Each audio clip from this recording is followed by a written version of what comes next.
Continuamos con nuestro estudio de Isaías y llegamos a otro pasaje que nos ayuda en varias áreas de nuestra vida. Isaías 14, versículo 28 hasta el capítulo 16. Isaías 14, 28 hasta el capítulo 16. Aquí vemos el pecado de confiar en cosas o personas por encima de Dios. La importancia de ser compasivos hacia nuestros enemigos. Lo inservible que es la religión falsa. La necesidad que tenemos de dejar la soberbia en nuestra vida. Y probablemente la lección más importante de este pasaje es que Dios controla el sufrimiento de toda persona. Y aun cuando todos merecemos ese sufrimiento por ser pecadores, Dios se entristece profundamente. Y eso muestra su compasión perfecta. Conforme leamos y expliquemos el pasaje, vamos a encontrar estas verdades tan útiles para nuestra vida. Y como es un pasaje extenso, vamos a leerlo y explicarlo y aplicarlo conforme vayamos avanzando. Estamos aquí entonces en Isaías 14, 24, recuerdan, hasta el capítulo 16. Empezamos la semana pasada y dijimos que aquí encontramos 3 mensajes de Dios que fortalecen tu confianza en Él. 3 mensajes de Dios que fortalecen tu confianza en Él. Vimos en primer lugar la semana pasada en Isaías 14, 24 al 27, un mensaje acerca de Asiria. Y hoy llegamos a los últimos 2, continuamos en segundo lugar, aquí en Isaías 14, 28 al 32, y aquí vemos un mensaje acerca de Filistea. Un mensaje acerca de Filistea. Observen cómo abre el pasaje aquí en el versículo 28, Isaías 14, 28. En el año que murió el rey Acaz fue esta profecía. Esa palabra profecía en hebreo, declaración o dictamen. ¿Cuándo fue esta fecha en la que murió el rey Acaz? No estamos seguros. Este año en el que murió el rey Acaz podría ser en el 727 a.C. o en el 716 o hasta el 715 a.C., pero aquí viene esta profecía, observen, acerca de Filistea, Isaías 14, 29. No te alegres tú, Filistea toda, por haberse quebrado la vara del quetería. Esa frase del quetería en hebreo simplemente dice la vara quetería, no del quetería, sino el que, o la vara quetería. Y esa palabra vara, observenla ahí en Isaías 14, 29, se refiere a los asirios. Dios aquí en Isaías 14, 29 le dice a Filistea, no estén contentos porque Asiria había sido vencida en una rebelión de Judá y Asdod, una ciudad filistea. Y Dios les dice, ¿por qué? Versículo 29, al final, porque de la raíz de la culebra, o en el hebreo serpiente, saldrá áspid, o víbora en el hebreo, y su fruto serpiente, o en el hebreo serpiente ardiente, y concluye voladora. En otras palabras, Asiria se recuperaría. Eso es lo que dice Isaías 14, 29. Porque unos 4 años después de estas palabras, Asiria venció a la ciudad filistea de Asdod. Pero la derrota temporal de Asiria hizo que algunos filisteos estuvieran confiados. Esto lo vemos ahí, observen, en el versículo 30, Isaías 14, 30. Y los primogénitos de los pobres serán apacentados, o en el hebreo pastarán. Y los menesterosos, o en el hebreo necesitados, se acostarán confiados, o en el hebreo en seguridad. Y al final del 30, mas yo haré morir de hambre tu raíz, y destruiré, o en el hebreo mataré, Dios le dice a Filistea, mataré lo que de ti quedare, o en el hebreo tu remanente. Aquí lo que Dios le dice a Filistea en Isaías 14:30 es que Asiria iba a arrasar con Filistea. Y por eso les dice, observen en Isaías 14:31, aúlla, es un imperativo en el hebreo, y significa gime, lamentate. Y continúa el 31, aúlla, oh puerta, clama, otro imperativo, un mandato, oh ciudad, disuelta. Esa palabra disuelta significa en el hebreo desmoralizado, desanimada, y continúa el 31, estás toda tú, Filistea, porque humo vendrá del norte, Este humo aquí en Isaías 14:31 se refiere a Siria. Y observen cómo concluye el versículo 31. No quedará uno solo en sus asambleas. Aquí el versículo 31 muestra que Dios iba a usar a Siria para arrasar con los filisteos sin estorbo alguno. Y concluye el 32, Isaías 14:32. ¿Y qué se responderá a los mensajeros de las naciones? Es singular en el hebreo de la nación, aquí se refiere a los mensajeros filisteos que querían hacer una alianza con Israel en contra de Asiria. Al oír que Filistea sería destruida por Asiria, los israelitas de Judá, que oyeron esto por primera vez, deberían haber concluido que no habría servido de nada aliarse con Filistea. Al contrario, observen cómo concluye el versículo 32, que Jehová fundó a Sión. En el hebreo la idea es Jerusalén, ahí en la tierra de Israel, obviamente Sión en el hebreo, pero se refiere a Jerusalén, y al final del 32, y que a ella o en ella, y que a ella se acogerán los afligidos de su pueblo. Esa frase, a ella se acogerán, en el hebreo significa, en ella buscarán refugio. Esto debía motivar a los israelitas de Judá, que oyeron esto inicialmente, escuchen, a confiar en Dios.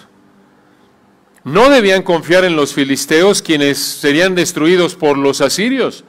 Debían confiar en Dios. Solo Dios, escuche esto, es el único lugar seguro de protección en momentos de problemas. Como lo dijo el comentarista Smith. Únicamente Dios es el único lugar seguro de protección en momentos de problemas. Esta es una gran verdad, porque así como ellos debemos hacer lo que Dios nos manda en su palabra y confiar en Dios y su palabra, aun cuando enfrentes situaciones difíciles, quizás problemas de salud, problemas de trabajo, problemas en la familia, la respuesta no es confiar en una relación pecaminosa con alguien por encima de Dios. La respuesta no es confiar en el dinero por encima de Dios.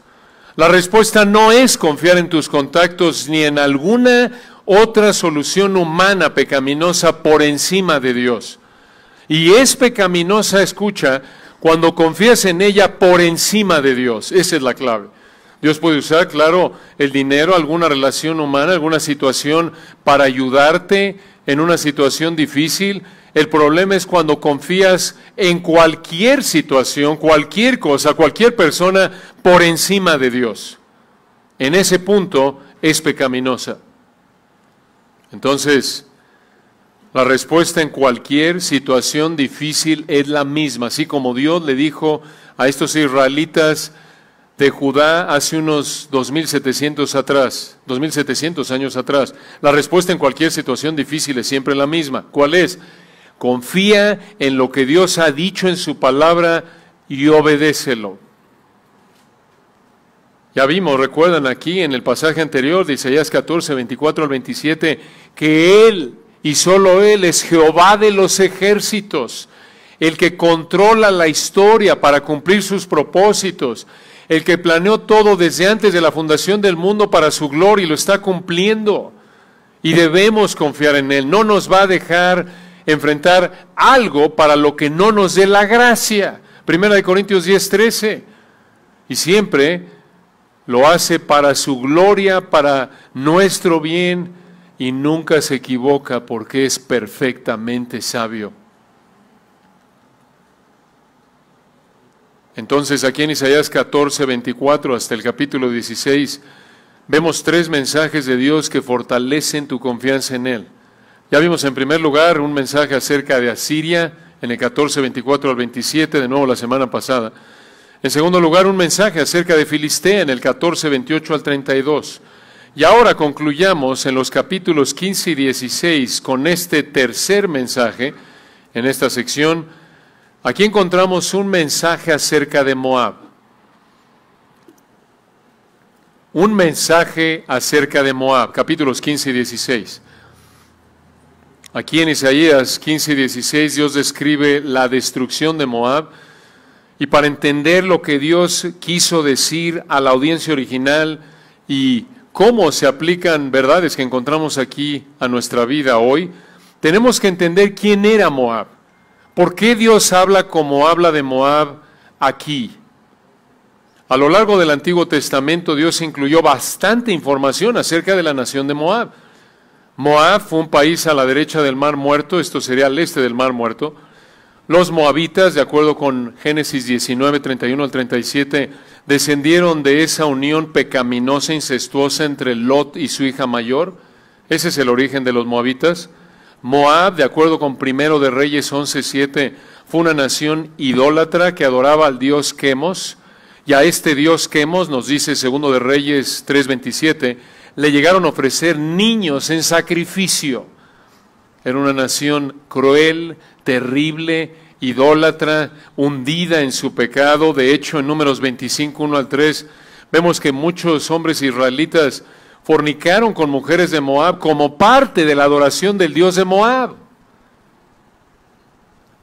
En medio de esta oscuridad, del trasfondo y la vida de la nación de Moab, Dios demostró su poder y su gracia al salvar a una mujer de trasfondo moabita. La única mujer en toda la Biblia a quien se le llama en Ruth 3 mujer virtuosa, y esa mujer fue Ruth, la moabita. Qué destello de la gracia y el poder de Dios, ¿no es cierto? Con ese fue el trasfondo de Ruth. Y Dios no solo salvó a Ruth, como ustedes recordarán, sino que Mateo 1 nos dice que fue parte de la genealogía del Mesías, de nuestro amado Señor Jesucristo. Fue ancestra del Señor Jesucristo porque se casó con Booz, recuerdan, y de ellos vino Isaí, luego David, y ahí viene la línea mesiánica.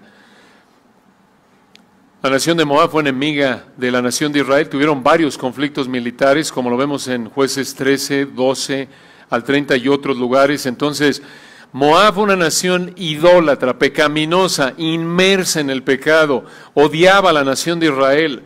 Y aquí en Isaías capítulos 15 y 16 vemos que Dios anuncia la destrucción de esta nación Moab. Por eso es tan importante que entendamos el trasfondo de Moab, porque al entenderlo podemos entender que Moab merecía el juicio de los capítulos 15 y 16, y en particular por tanto pecado que había cometido a lo largo de su historia.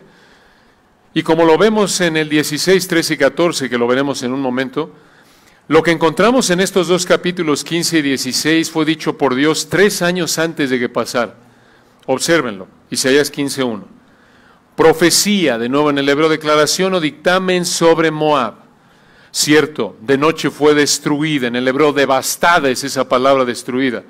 Arde Moab, puesta en silencio, esa frase puesta en silencio significa en hebreo destruida. Cierto, repite la frase, de noche fue destruida, otra vez devastada, Kir de Moab. Reducida a silencio, otra vez la frase reducida a silencio en hebreo significa destruida. Ar y Kir, aquí en Isaías 15:1, fueron dos ciudades de las más importantes de Moab. Y Dios aquí dice, las voy a destruir. Y además, versículo 2, Isaías 15:2, subió a Bayit. Bayit se refiere al templo, la casa de su Dios, el Dios Quemos, el Dios de los moabitas. Y continúa versículo 2, y a Dibón, y observen la siguiente frase, lugares altos. Seguramente han visto esto a lo largo del Antiguo Testamento. Estos eran lugares de adoración idólatra. Y observen a qué subieron, versículo 2, a llorar sobre Nebo y sobre Medeba, aullará otra vez. En el hebreo gemirá o se lamentará Moab. ¿Qué dice esto? Fueron a los lugares de adoración idólatra a lamentarse. Y esto lo hicieron como una manera de lamentar que su Dios, Quemos, no protegió a la nación de Moab. Y observen cómo mostraban aquí al final del 2 que estaban humillados y profundamente tristes. Vean el tono de tristeza, de dolor por el sufrimiento debido al juicio de Dios por el pecado de los moabitas al final del 2. Isaías 15:2. Toda cabeza de ella será rapada, en el hebreo calvicie, va a quedar calva. Y toda barba rasurada o quitada en el hebreo. ¿Por qué harían esto? Para mostrar tristeza y humillación. En nuestra sociedad, cuando hay una tragedia y gente muere, lo mostramos vistiéndonos de color negro o con la bandera media asta si hay luto nacional, con la cancelación temporal de festividades. En esa época mostraban su tristeza y dolor al rasurarse la cabeza y la barba. Ahora no crean que algunos como Gavino y yo estamos en duelo porque no tenemos mucho pelo de qué jactarnos. Eso era en ese entonces. Y esta misma expresión de duelo, de dolor, lo vemos por ejemplo en Isaías 7:20, Isaías 22:12, Jeremías 48:37. Y observen de nuevo el énfasis en el pasaje de la tristeza de Moab. Observen la intensidad de su sufrimiento mostrada en sus expresiones externas, no solo de lloro y de rasurarse la cabeza y rasurarse la barba, sino también observen Isaías 15:3, otra manifestación externa de dolor. Se ceñirán, en el hebreo se usarán o se pondrán de cilicio. El cilicio era una tela de pelo de cabra de mala calidad, áspera, que se colocaban sobre la piel. Y esta prenda de ropa hecha de este pelo de cabra áspero, se la ponían para estar incómodos, en momentos de duelo, de tristeza, en momentos, por ejemplo, de mucho dolor y tristeza, como cuando alguien moría. Algo así, por ejemplo, como cuando tienes tú una piedra en el zapato y estás incómodo y lo muestras en tu rostro, o algo en la ropa te molesta, alguna costura y te molesta al grado que se manifiesta en tu rostro, estás incómodo. En cierta manera esto les ayudaba a mantener esa actitud de duelo, de tristeza, expresar el dolor que tenían. Y observen aquí en el versículo 3 al final, nos dice que iban a estar usando cilicio. Observen en dónde, Isaías 15:3, en sus calles, en sus terrados y en sus plazas otra vez aullarán, en el hebreo gimiendo, lamentándose, todos, y observen cómo concluye el 3, deshaciéndose, o en el hebreo, derritiéndose en llanto. Noten el énfasis otra vez del pasaje. Moab iba a sufrir intensamente. Iban a llorar, iban a gemir, iban a mostrar todas las expresiones externas de dolor profundo. Y el versículo 4 menciona 3 ciudades moabitas donde también habría mucha tristeza y lamento. Obsérvenlo, Isaías 15:4. Esbón y Eleale le gritarán, hasta Jaza se oirá su voz, por lo que otra vez aullarán, en el hebreo gritarán. Observen quiénes, los guerreros de Moab. Los guerreros se refiere a los soldados u hombres armados.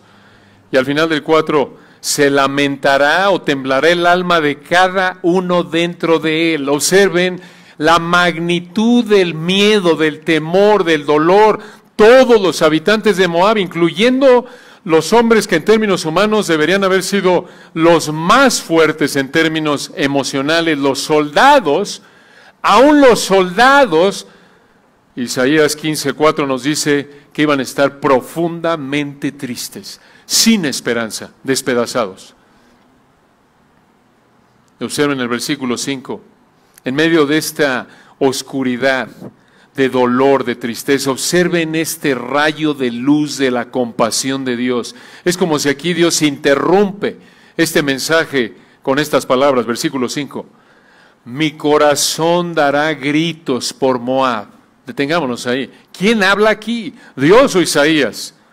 No podemos separarlos. Es Dios mediante Isaías. Aquí vemos la compasión profunda de Dios reflejada en la tristeza profunda de Isaías. Escuchen, aunque Moab realmente merecía este juicio y más por su pecado, como lo explicamos al principio del capítulo 15, aquí vemos cómo el corazón de Isaías se turbó y Dios, obviamente expresándolo a través de Isaías, se turbó por el sufrimiento que enfrentaría Moab. Y lo vamos a ver esto repetido 3 veces en el pasaje. En otras palabras, ni Dios ni Isaías estaban felices. Qué bueno, se lo merecen estos impíos, lo cual se lo merecían, como ya lo explicamos al principio del capítulo 15. Pero aquí vemos una verdad hermosa que encontramos en todas las Escrituras, una verdad que nos consuela y también nos confronta, y es esta, mucha atención. Dios se duele por el juicio que merece el pecador. Dios A Dios le duele, le entristece profundamente el sufrimiento que enfrenta el pecador cuando recibe el juicio que merece. A Dios le duele profundamente el sufrimiento del pecador cuando ese pecador recibe el juicio que Dios le da, ese juicio que merece. Esto muestra la compasión de Dios, su amor perfecto. Y lo vemos por toda la Biblia. Por ejemplo, en Ezequiel 33:11. Ahí nos dice Ezequiel 33:11, diles, vivo yo, dice Jehová el Señor, que no quiero la muerte del impío, sino que se vuelve el impío de su camino y que viva. Volveos, volveos de vuestros malos caminos. ¿Por qué moriréis, oh casa de Israel? Dios no se deleita en juzgar a la gente, lo hace obviamente porque Él es perfectamente santo y justo, pero Él le duele profundamente, Él no quiere que el impío perezca, Él no quiere tener, por así decirlo, que juzgar al pecador porque el pecador persiste en su pecado. Lo mismo vemos en Mateo 23:37, recuerdan en ese último sermón que nuestro Señor predicó de manera pública a días de ir a la cruz. En Mateo 23:37 nos dice: Jerusalén, Jerusalén, que matas a los profetas y apedreas a los que te son enviados. ¿Cuántas veces quise juntar a tus hijos como la gallina junta sus polluelos debajo de las alas y no quisiste? Inclusive el resultado del pecado, el peor resultado del pecado en términos temporales, que es la muerte física, y el dolor que esto causa, trae tristeza a Dios. Esto lo vemos ilustrado en Juan 11, 32 al 36. ¿Recuerdan con la muerte de Lázaro? Ahí en Juan 11, 32 nos dice que María, cuando llegó a donde estaba Jesús, al verle se postró a sus pies, diciéndole: Señor, si hubieses estado aquí, no habría muerto mi hermano. Juan 11, 33 continúa: Jesús entonces, al verla llorando, escuchen esto, y a los judíos que la acompañaban, también llorando, se estremeció en espíritu y se conmovió y dijo: ¿dónde le pusisteis? Le dijeron: Señor, ven y ve. Y Juan 11:35 dice: Jesús lloró. ¿Por qué lloró? Por ver la tristeza que trajo la muerte de Lázaro debido al pecado finalmente. Y así debemos ser como Dios, ser compasivos, estar tristes por ver el sufrimiento del pecador, aun cuando el pecador merece ese sufrimiento debido a su pecado. Proverbios 24, 17 y 18 nos instruyen a hacer esto. Escúchenlo o acompáñenme ahí. Proverbios 24, versículos 17 y 18, nos prácticamente manda a imitar a Dios en esta actitud. Proverbios 24, 17 y 18.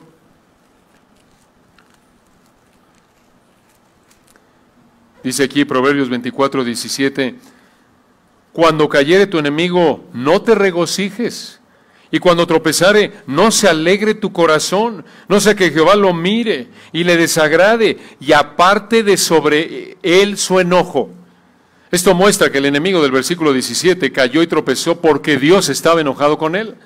La implicación es que Dios estaba enojado contra él porque pecó la persona. Estos dos versículos de Proverbios 24, 17 y 18 nos prohíben ser crueles, no amorosos, no odiar.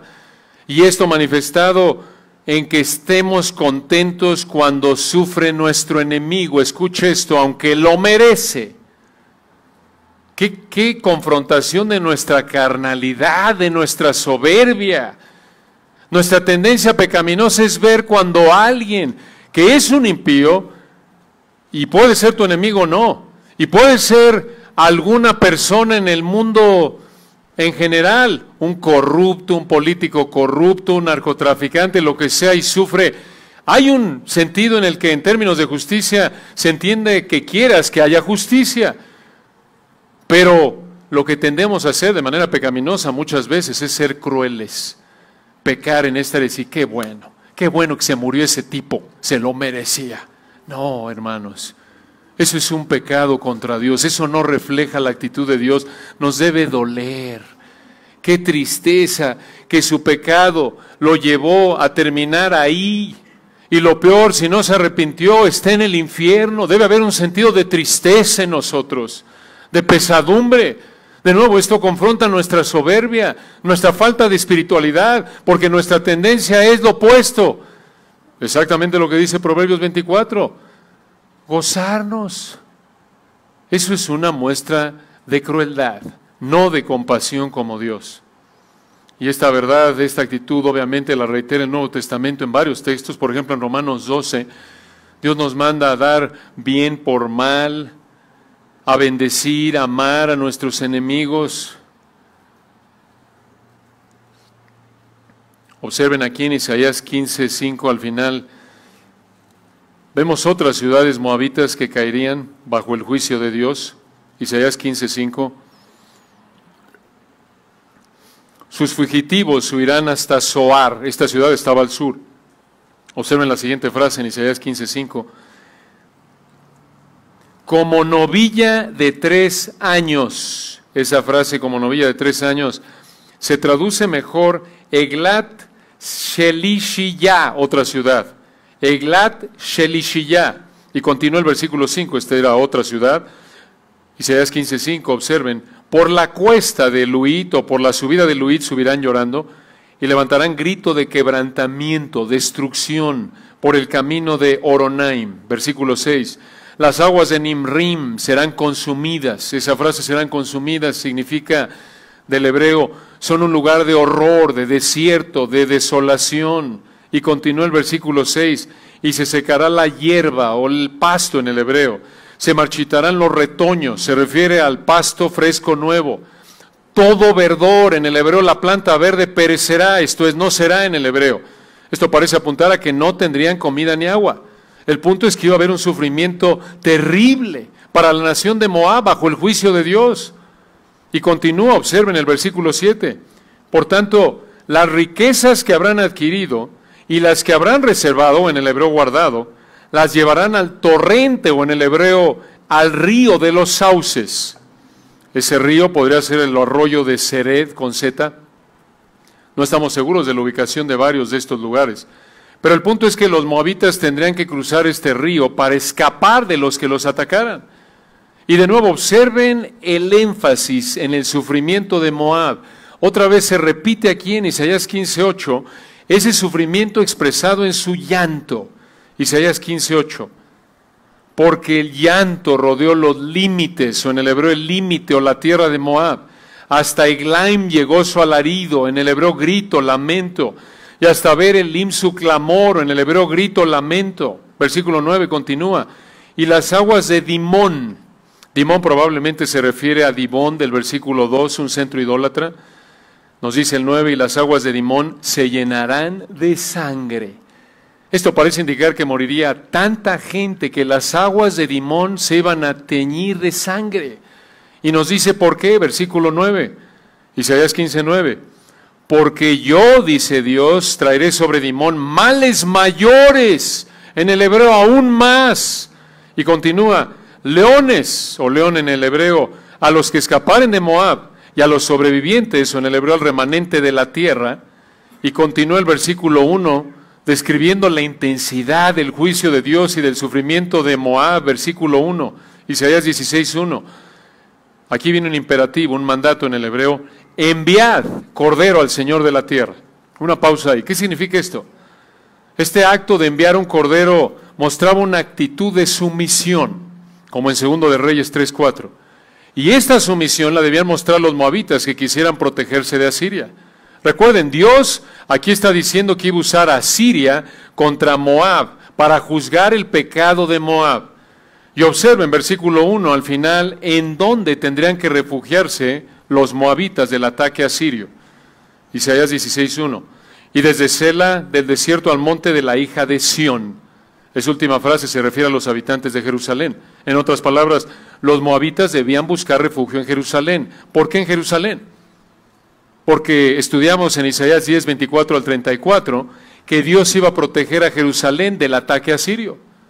Entonces, noten aquí la compasión de Dios otra vez hacia esta nación impía, sumergida en el pecado, que no merecía más que el juicio de Dios. Observen cómo Dios no solo expresa que estaba profundamente triste por lo que iban a sufrir, sino que además muestra que iba a permitir que algunos encontraran refugio en Jerusalén. Observen cómo lo dice el versículo 2, Isaías 16:2. Y cual ave espantada, o en el hebreo perseguida, que huye de su nido, así serán las hijas de Moab en los vados de Arnón. Los vados se refiere al fondo del río Arnón, donde el agua no era profunda y podían pasar caminando. Esto sucedió cuando los moabitas huyeron al sur para escapar de los asirios. Los asirios los atacaron, recuerdan, desde el norte, y ellos se escaparon por el sur. Versículo 3 continúa. Y aquí en el versículo 3 vienen 4 imperativos, 4 mandatos. Isaías 16:3. Reúne, primer imperativo, o trae consejo. Haz, segundo imperativo, juicio, decisión. Pon, otro imperativo, coloca o haz, quiere decir la palabra pon, tu sombra en medio del día como la noche. Y el cuarto imperativo, versículo 3, esconde a los desterrados. No entregues, quiere decir, no descubras, no reveles a los que andan errantes. Esa última frase, los que andan errantes, significa los fugitivos. ¿Qué quiere decir el versículo 3? Esto se refiere a que Moab le pidió a Judá que los protegiera de sus invasores. Y observen el versículo 4. Nos dice Isaías 16:4. Moren, o en el hebreo, vivan como extranjeros contigo mis desterrados o expulsados, oh Moab. Sé para ellos escondedero, o en el hebreo refugio, de la presencia del devastador o destructor en el hebreo. Una pausa aquí. Moab se presenta como una persona. Y Moab aquí en el versículo 4 le pidió a Judá que los protegiera de los asirios. Y observen que el final del versículo 4 dice que la opresión de los asirios contra Moab iba a terminar. Versículo 4 continúa. Porque el atormentador fenecerá, o en el hebreo llegará a su fin. El devastador, o en el hebreo la destrucción, tendrá fin. El pisoteador será consumido o se haya ido de sobre la tierra. Y ahora observen, hermanos, en medio de este juicio de Dios, una vez más, un rayo de luz de la gracia de Dios, porque en medio de esta profecía tan fuerte, tan triste, aquí en Isaías 16:5, Dios presenta otra profecía del amado Mesías, el Señor Jesucristo. Véanlo, Isaías 16:5. Y se dispondrá, en el hebreo, se establecerá firmemente, mucha atención, el trono. Aquí estamos hablando de un rey. En misericordia, esto es en amor leal. Este rey va a regir en amor leal, y continúa, versículo 5. Y sobre él se sentará, en el hebreo esa frase se sentará es una tercera persona masculina singular, esto es, él se sentará. Y sobre él, dice el versículo 5, él se sentará firmemente, en el hebreo fidelidad. En otras palabras, este rey, este hombre, este rey se va a sentar sobre el trono, va a reinar con amor leal, de manera fiel. Y observen el versículo 5, continúa, en el tabernáculo, la tienda de David. Ahí está otra vez, palabra clave, un descendiente de David, quien al final del 5, observen el tipo de su reinado, quien juzgue y busque el juicio y apresure, o en el hebreo sea diligente, la justicia. El Hijo de David, nuestro glorioso Señor Jesucristo, estará en el trono aquí en la tierra, como lo hemos visto varias veces a lo largo de Isaías, y ese reino, como nos dice Apocalipsis 21:6, durará 1000 años, y esto vendrá después de que regrese por segunda vez, Apocalipsis 19. Pero observen, hermanos, aquí que Isaías 16:5 nos dice que en su reino milenario aquí en la tierra, el Señor Jesucristo, cuando esté reinando, va a acabar con todas las injusticias, incluyendo las injusticias asirias.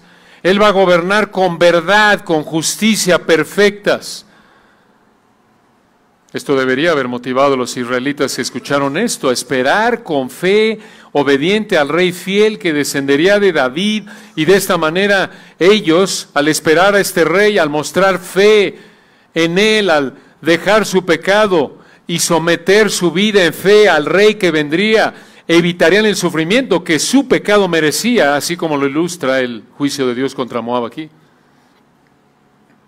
Es lo mismo contigo hoy. O dejas tu pecado y crees en el rey, el descendiente de David que reinará en la tierra, para que solo Él te salve y no tus obras, o te aferras a tu pecado como los moabitas y enfrentas el juicio de Dios que mereces en la eternidad de tormento en el lago de fuego. Aquí también otra vez vemos esta verdad que nos consuela. Recuerda, todo gobernante humano desde que Adán y Eva pecaron en Génesis 3, por ser un pecador, va a ejercer su liderazgo como gobierno con cierta medida de injusticia, impunidad, corrupción, algunos más, otros menos. Ningún gobernante va a ejercer un gobierno perfectamente justo, con cero impunidad, cero injusticia, cero corrupción, hasta que el Señor Jesucristo lo haga en el milenio. Entonces en Isaías 16:6, Isaías, observen que regresa a describir a la nación de Moab. Y observen cómo lo dice, Isaías 16:6. Hemos oído la soberbia de Moab. Muy grandes son su soberbia, su arrogancia y su altivez, pero sus mentiras no serán firmes. Observen la última frase en el 6, pero sus mentiras no serán firmes. Se puede traducir mejor, sus palabras vacías no están bien, o sus alardes no están bien, o sus fantochadas no están bien. Aquí en el versículo 6 encontramos la razón del juicio de Dios contra Moab, su soberbia, su arrogancia. Y debido a su arrogancia, observen lo que va a hacer Dios, versículo 7. Por tanto, esto es debido a la soberbia, la arrogancia y la altivez del versículo 6, versículo 7. Por tanto, aullará, en el hebreo otra vez se lamentará, gemirá Moab.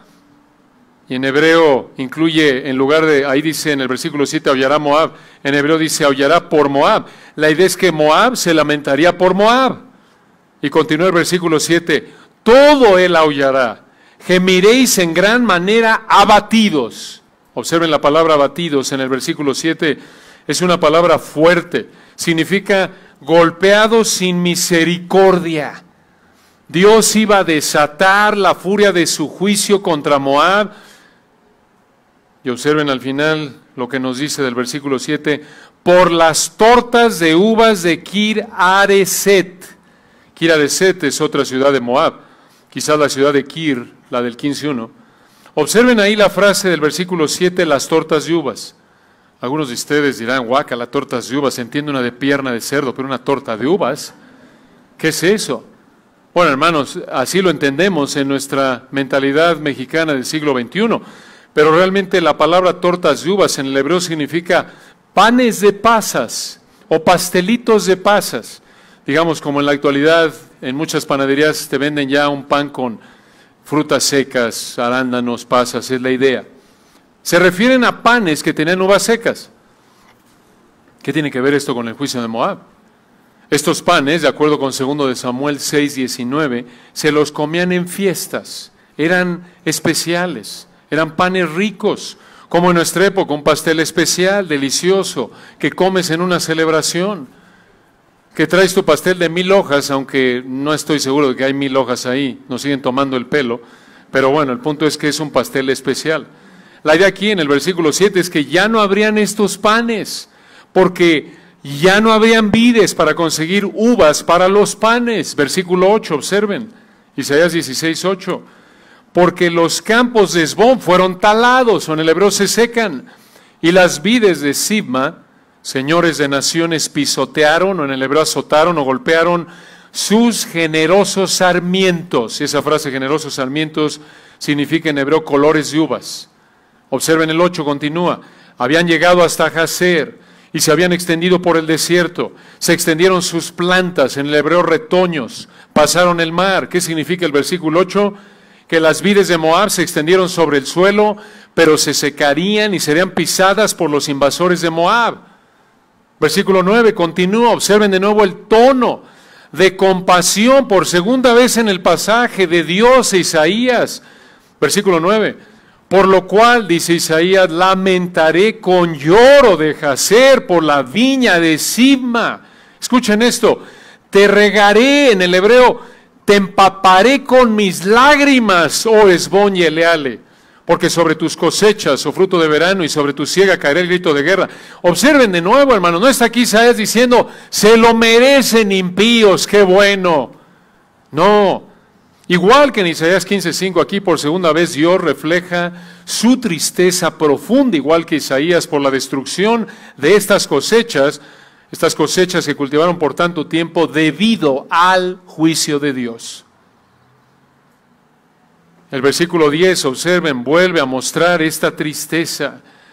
Isaías 16:10, quitado es el gozo y la alegría del campo fértil. En las viñas no cantarán, ni se regocijarán, no pisará vino en los lagares el pisador. He hecho, dijo Dios, cesar el grito del lagarero. Versículo 11, por tercera vez, observen.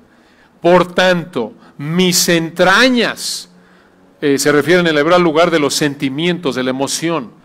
Por tanto, dijo aquí Dios a través de Isaías, mis entrañas vibrarán, quiere decir en el hebreo, harán ruido, como arpa por Moab, y mi corazón por Kir Hareset. Por tercera vez. Igual que en el 15:5:1, 16:9:2 y ahora 3 aquí en el 16:11, vemos la compasión de Dios reflejada en la tristeza profunda de Isaías. Como lo dijimos al principio de nuestro estudio, probablemente esta es la lección más importante de este pasaje en términos de implicación práctica. Realmente, en términos de verdad teológica, verdad universal. Y la lección es esta: Dios controla el sufrimiento de toda persona, como lo ilustró el hecho de que Él trajo este sufrimiento sobre Moab. Dios controla el sufrimiento de toda persona. Y aun cuando todos merecemos ese sufrimiento por ser pecadores, Dios se entristece mucho cuando sufrimos bajo su juicio que merecemos debido a nuestro pecado. Y esta tristeza profunda de Dios muestra su compasión perfecta. Esto nos debe consolar frente al dolor del sufrimiento, de la tragedia. Cuando ves a ese pariente aferrado a su pecado, cuando ves a esa persona enferma, cuando hay una muerte de un ser querido, Dios se entristece, está triste, porque al final del día la enfermedad, la muerte, es todo debido al pecado, debido a que estamos bajo la maldición de Dios, debido a nuestro pecado. Polvo eres y al polvo volverás. Génesis 3. Y recuerden, hermanos, esto es lo que merecemos. Merecemos el infierno realmente. La paga del pecado es ¿qué? Muerte. No hay justo ni aun uno. Todos pecaron. Por cuanto todos pecaron, están destituidos de la gloria de Dios. No olvidemos eso. Todavía estamos aquí. Aun cuando estés profundamente enfermo con los problemas más intensos que jamás has vivido en tu vida, Dios no te ha dado aún lo que mereces. Lo que mereces es el infierno eterno. Todos lo merecemos. Todos. Sin embargo, Dios nos da la gracia de poder tener vida, aliento y todas las cosas, lo necesario para estar aquí en este momento, que oigas el Evangelio si no te has arrepentido y entregado tu vida a Cristo, y aún como cristiano, eso es lo que mereces porque eres un pecador. El hecho de que Dios te trate como si nunca hubieras pecado, porque te trata como si hubieras vivido la vida perfecta de Cristo, no cambia que si no fuera por la gracia de Dios, sigues tú mereciendo la muerte eterna. Es simplemente porque Dios te declaró justo a través de la fe en Cristo. Pero aún como cristiano declarado justo, ya salvo, ya camino al cielo, recuerden, vivimos muy por debajo de donde deberíamos vivir y merecemos la disciplina de Dios. Entonces,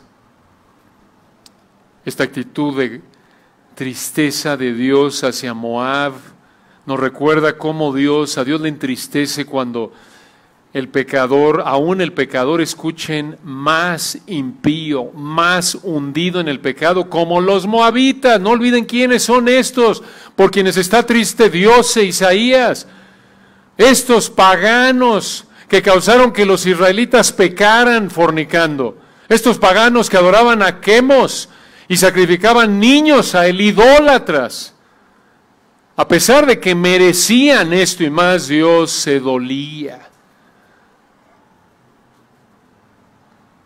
Estaban tristes Dios y Isaías porque aquí, observen de manera específica en el versículo 2, los moabitas buscarían liberación del sufrimiento por el juicio contra su pecado en su religión falsa.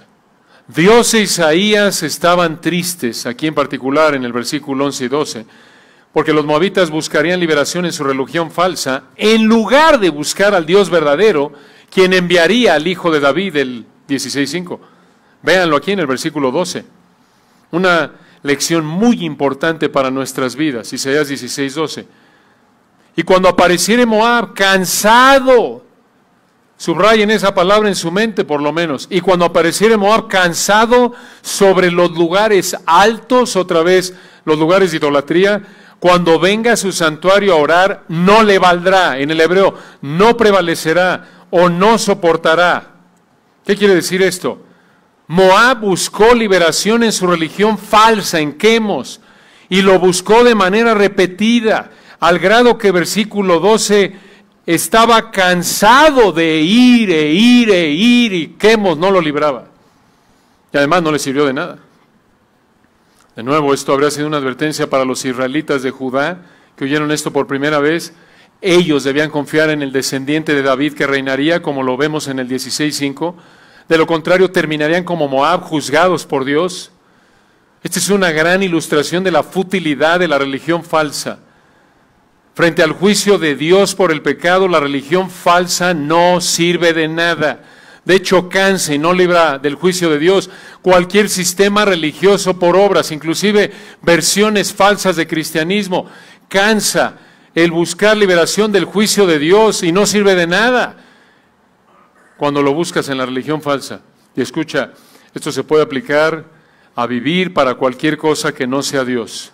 Aun cuando eres un creyente genuino y llegas a pecar, por ejemplo, y estás bajo la disciplina de Dios, estás mal de salud, te sientes culpable y no duermes bien, sabes que algo anda mal en tu vida, estás pecando, estás quizás cometiendo algún tipo de pecado en tu vida y lo sabes, eres soberbio, tratas mal a tu cónyuge, a tus hijos, estás robando en el trabajo, lo que sea, cualquier pecado y te sientes mal, y a lo mejor Dios permite que tu salud se venga abajo, lo que sea, o tus prioridades están mal, estás viviendo quizás para el trabajo o el dinero antes que cuidar tus prioridades como la Biblia manda, y estás bajo la disciplina de Dios, y en lugar de arrepentirte y buscar alivio, refugio de la disciplina de Dios, lo que haces es que actúas como los moabitas.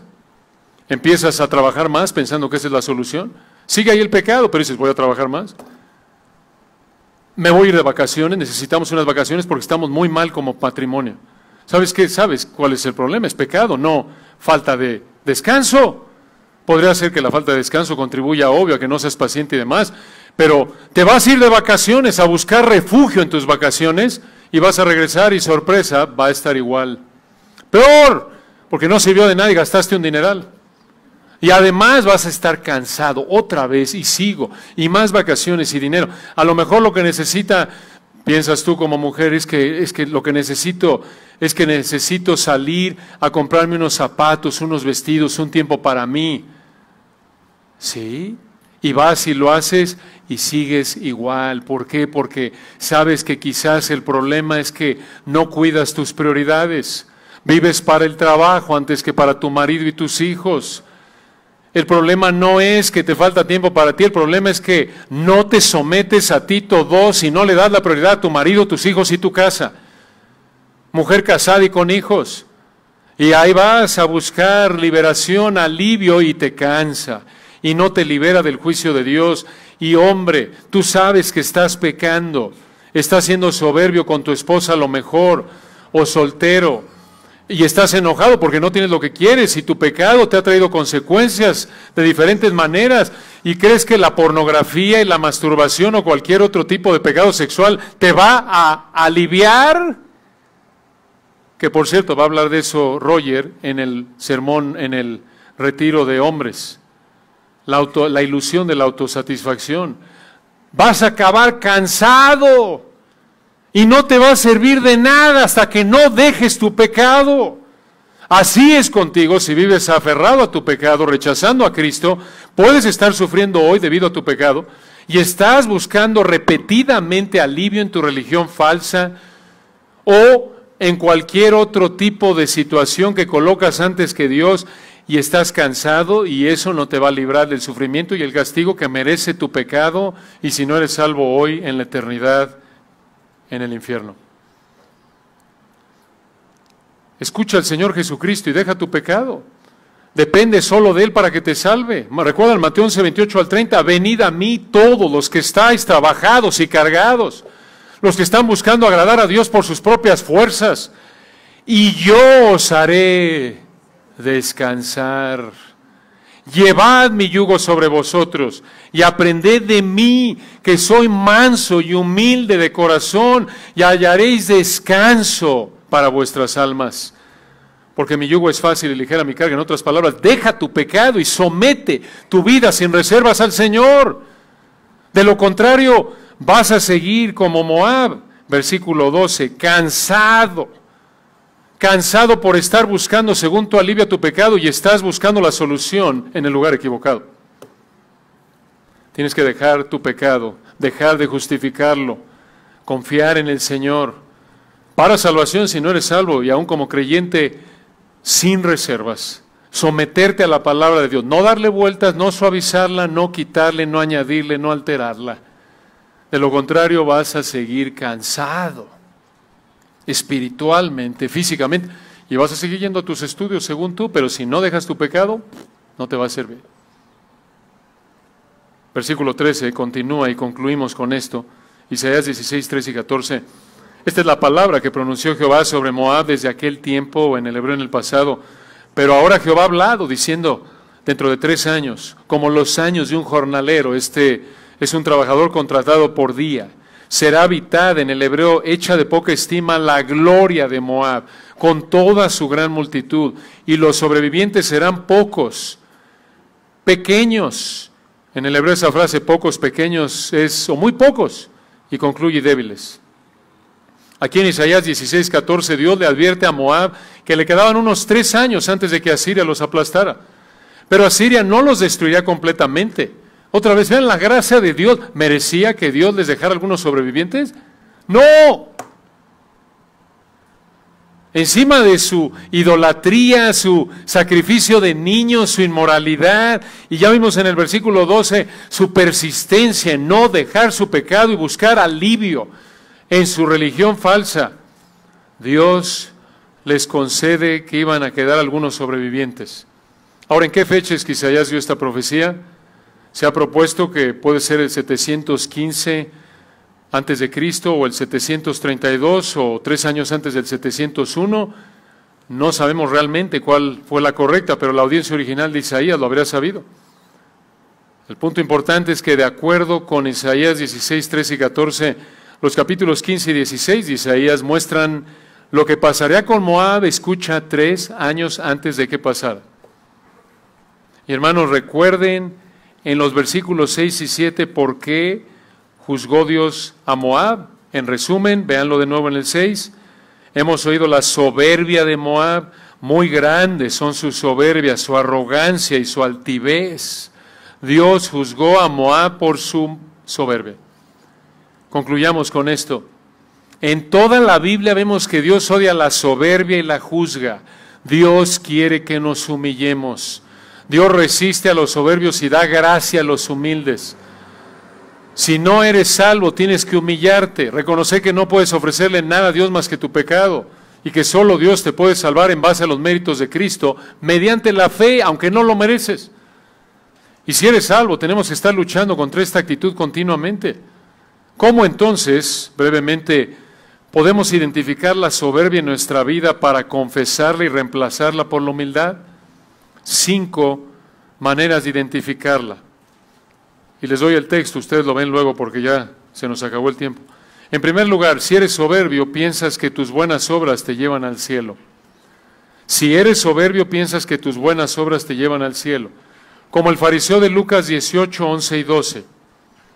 En segundo lugar, si eres soberbio, piensas que no eres tan malo como otros. Lucas 18, 13. Si eres soberbio, piensas que no eres tan malo como otros, como el fariseo que dijo: Dios, te doy gracias porque no soy como los otros hombres, ¿se acuerdan? Adúlteros, ladrones, ni aun como este publicano. Esa es soberbia, como lo vemos ahí en el texto. Número 3, y estas últimas 3 las vemos en Mateo 23, 5 al 12. Si eres soberbio, Mateo 23, 5 al 12, vas a ser como los escribas y fariseos, buscas llamar la atención. Buscas llamar la atención. Esa es una marca de soberbia. A lo mejor nadie se da cuenta más que tú y Dios. Es cuestión de motivación. Número 4, si eres soberbio, otra vez en Mateo 5, 3 al 12, buscas estar en lugares prominentes en situaciones públicas. Buscas estar en lugares prominentes en situaciones públicas. Vas a una boda, te sientas, te quitan porque te dicen perdona, pero ahí va el novio. Ay, perdón. No puede ser. Tan soberbio que te sentarías ahí en la silla del novio si te dejaran. Y finalmente, número 5, si eres soberbio, buscas que la gente se dirija a ti con títulos. Buscas que la gente se dirija a ti con títulos. Obviamente en ciertos lugares es apropiado, y si tu actitud no es de soberbia, es apropiado, estás en un círculo profesional, académico, etcétera, licenciado, profesor, ¿no? Pero otra cosa es que les digas a la gente, por favor dime licenciado. Y eso con la intención de masajear tu soberbia. Cada vez que te dicen licenciado es como música para tus oídos. Eso es soberbia. ¿Qué licenciado? Es soberbia. Dime profesor, háblame de usted, dime pastor, reverendo, ministro. No, no hermanos, esa no es la actitud. Bueno, seguiremos con Isaías 17, si Dios quiere, de hoy en 8. Vamos a pedirle a nuestro pastor Roger que pase a darle la bienvenida a los miembros nuevos después que oremos. No se vaya. Padre, gracias por esta mañana, este privilegio de haberte adorado juntos. Gracias, Padre, por estas verdades que oremos que tu Espíritu aplique a nuestras vidas. Tú conoces el pecado con el que luchamos, tú conoces la necesidad de cada persona en esta mañana. Pedimos que tu Espíritu las aplique para tu gloria. Amén.